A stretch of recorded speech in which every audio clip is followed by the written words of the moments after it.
There are concerns tonight about this stretch of I-70 near Colfax in Denver. Early this morning, a suspected wrong-way driver slammed into a semi-truck and died on scene. And this is the second deadly crash along that same stretch of highway since December.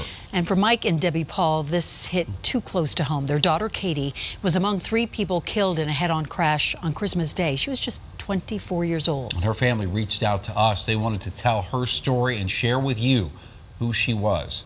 Here's Denver 7's Eric Lufer. A beautiful, vibrant woman, the one who always made stupid jokes, but you laughed anyway. The one who would give you the shirt off her back. That's how the Paul family talks about Katie. That's how they want to remember her through the worst of circumstances. Katie was the most selfless person I think I've ever met in my entire life. At 24, Katie Paul was in the prime of her life. She was just that girl, the lovable light in every room. It all came to an abrupt end this past Christmas. After a night of fun at a family Christmas party, Katie and her boyfriend Kyle were driving home on eastbound I-70 just before the E-470 interchange. Denver 7's Thomas Hoppa is live on I-70 near E-470. Thomas, CSP now confirming 3 people are dead after a crash. Investigators say an 86-year-old man and his wife were driving the wrong way, their caravan striking Katie and Kyle's truck head-on. The Paul family is about to tell the part of the story we never knew. Her parents, Mike and Debbie, were in another car behind their daughter the whole time.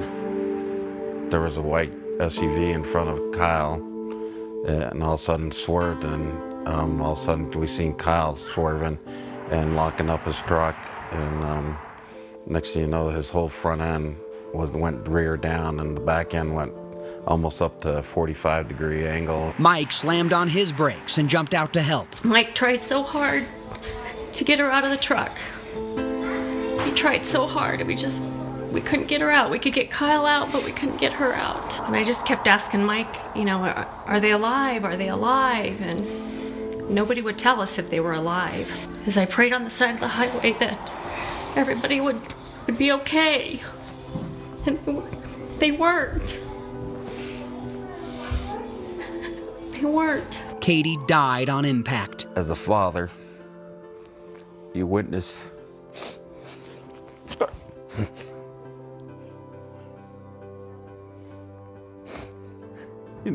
you witness your children being born, but you never dream on witness your child dying in front of you. And that's the worst nightmare, what I relive day in, day out. It's the pictures now, the moments that keep her spirit alive. Her boyfriend Kyle survived the accident. He broke some bones and continues to recover. The Pauls by his side. Katie's big brother Josh wants to make sure other families don't have to endure this. I want some kind of change on that highway. There's a lot of road signs on that highway that say no left turn or wrong way, but the placement is in hard places to see, and it's poorly lit. That off-ramp has minimal lighting. There's no flashing lights. There's nothing. The tragedy didn't end with Katie. The older couple who drove the wrong way died too. You never know what tomorrow will bring, but honestly, you never know what the next 5 minutes will bring. Just ask the Pauls about their precious Katie.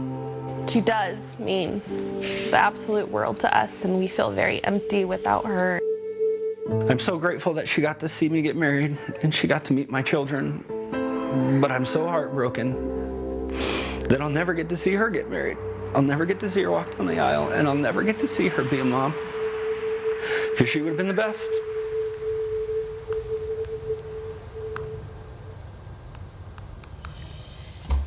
And we talked to CDOT, which says it looks very closely at sufficient lighting and signage used to help drivers. And their spokesperson, Amy Ford, says they will absolutely review the 470 I-70 area.